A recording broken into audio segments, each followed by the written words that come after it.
Radio Grand Lac sur 92.1. Les spéciales de Radio Grand Lac, c'est maintenant.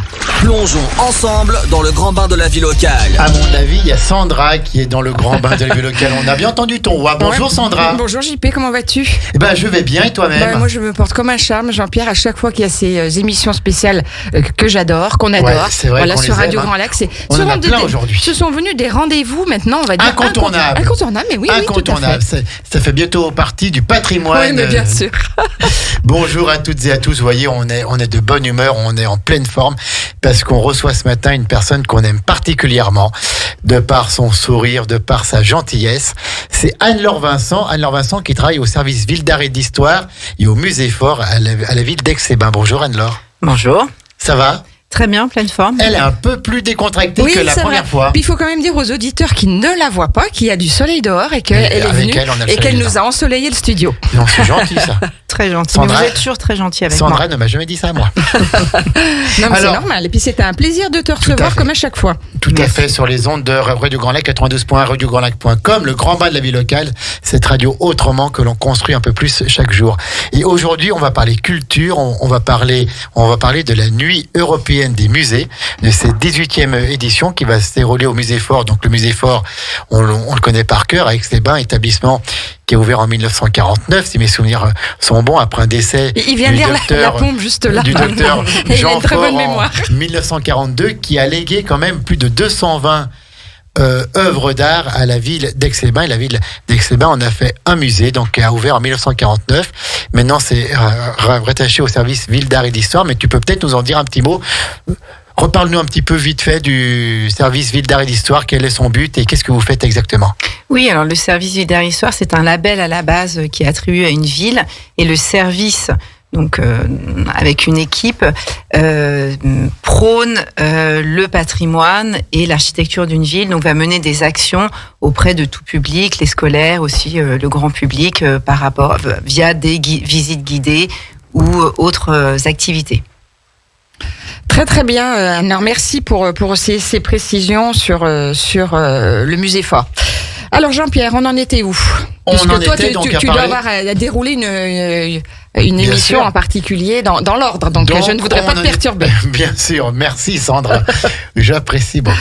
Donc voilà, donc nous avons reparlé de ce musée fort, bien sûr que tous les Aixois connaissent, que tous les habitants de notre territoire connaissent, et va se dérouler le samedi 14 mai, c'est samedi, la nuit européenne des musées, puisque le musée fort participe donc à cette opération nationale et régionale de Nuit des musées qui a été inspirée du Printemps des musées. Oui, tout à fait. C'est la 18e édition. 18e édition.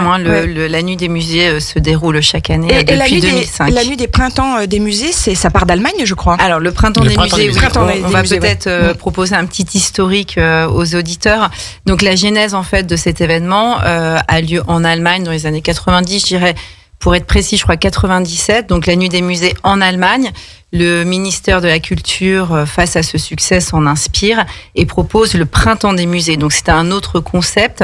C'était la gratuité d'un musée pendant un dimanche durant le printemps.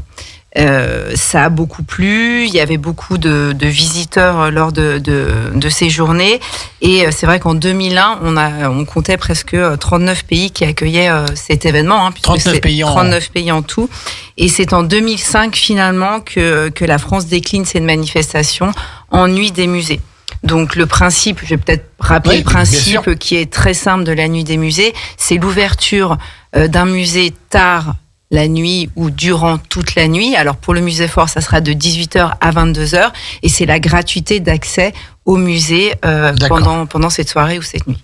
Alors, est-ce qu'il y a des opérations particulières, puisqu'on connaît les œuvres du musée fort, notamment la deuxième collection en France d'œuvres de Rodin. De Rodin, oui. Rodin, tout à fait, mais il va y avoir des expositions particulières, des événements particuliers, des rencontres. Oui, cette journée sera assez remplie en animation. On va peut-être les dérouler, les expliquer au fur et à mesure de notre émission. Voilà, exactement. Donc on commence par peut-être un before qui est donc très à la mode, un anglicisme, un avant ou un pré nuit des musées, avec une après-midi très ludique.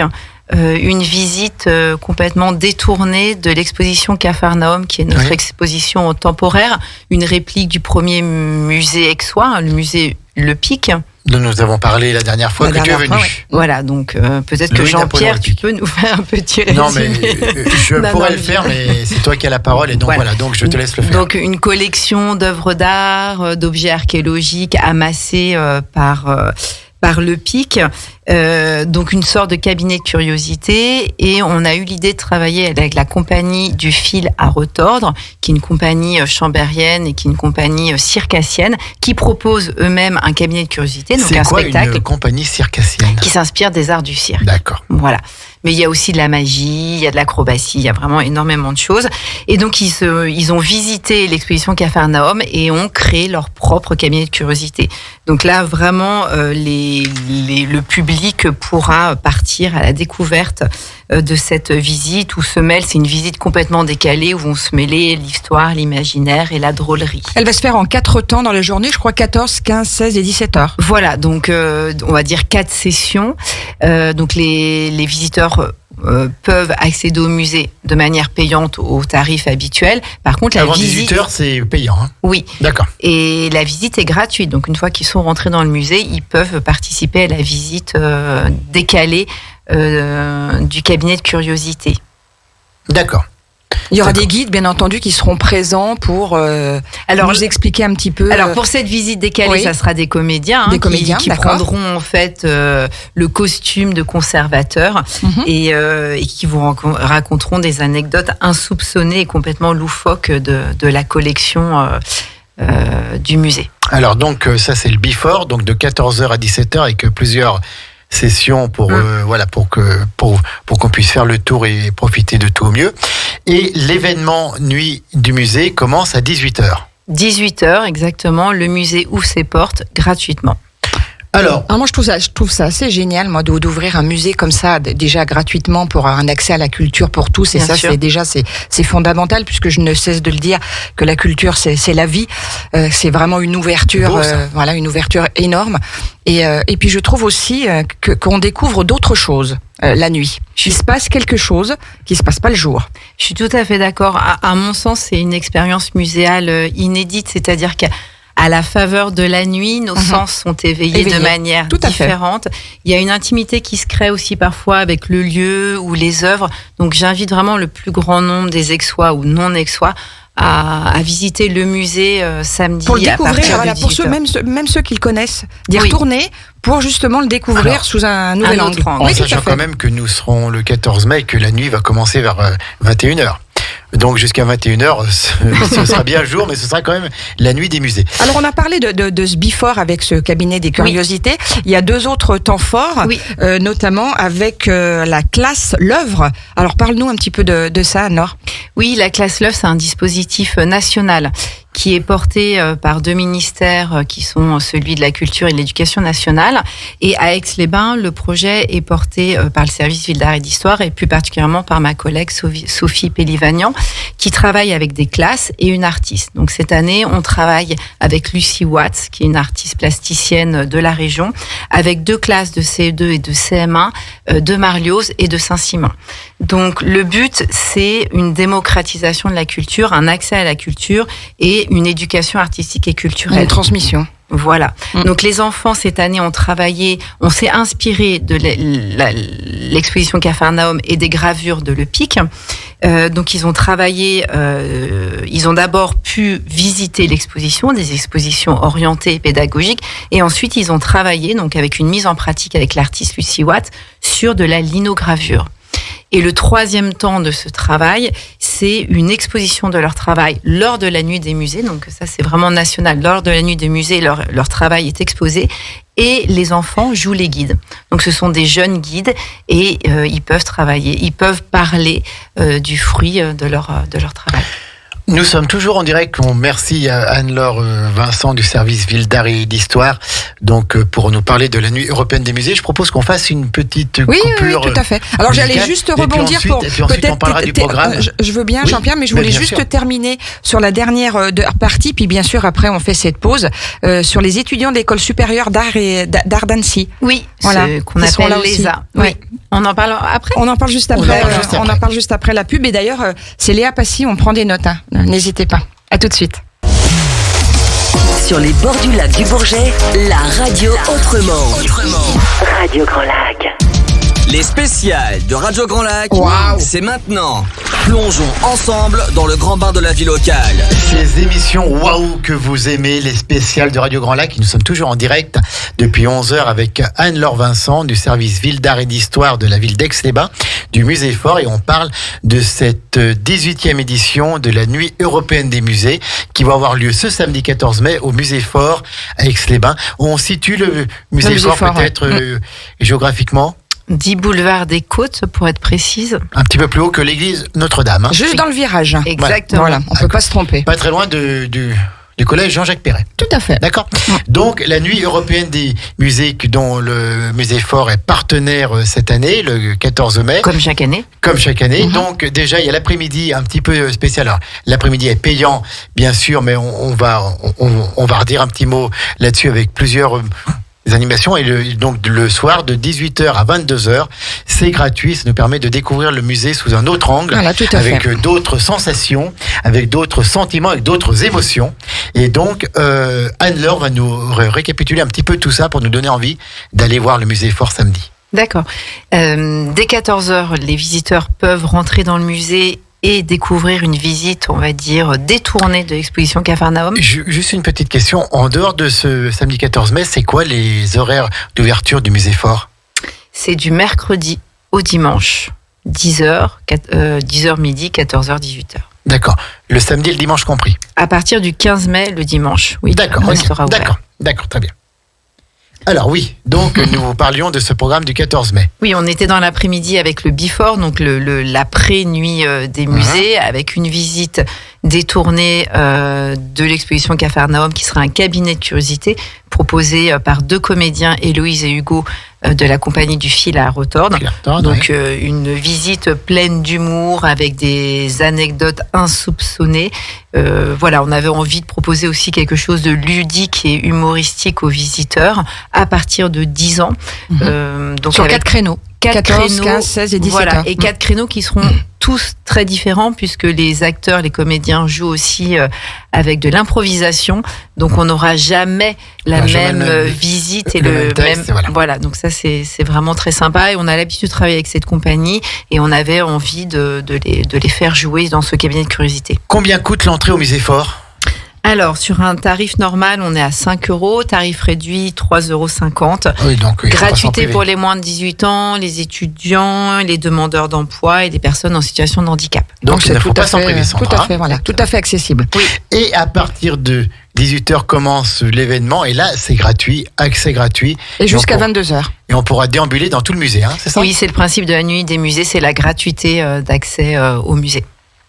Voilà. C'est un rendez-vous qui est complètement devenu et qui est culte, on peut dire. Ça fait partie des rendez-vous culturels qui jalonnent l'année, en effet. Qui rapproche un petit peu la culture de la population en offrant en plus des périodes gratuites. Oui, et puis sur des horaires habituellement où les musées sont fermés. Donc c'est vrai que ça plaît aux gens de pouvoir le soir, en soirée ou en nuit, se rendre dans les musées. Alors tu disais aussi hors antenne qu'il allait y avoir des guides aussi. Oui, alors qui seront là. Exactement, nos guides conférenciers seront présents dans le musée et les personnes sont amenées ou invitées à déambuler et ensuite les guides sont là pour leur faire une visite ou leur parler de certaines œuvres lors de cette nuit des musées.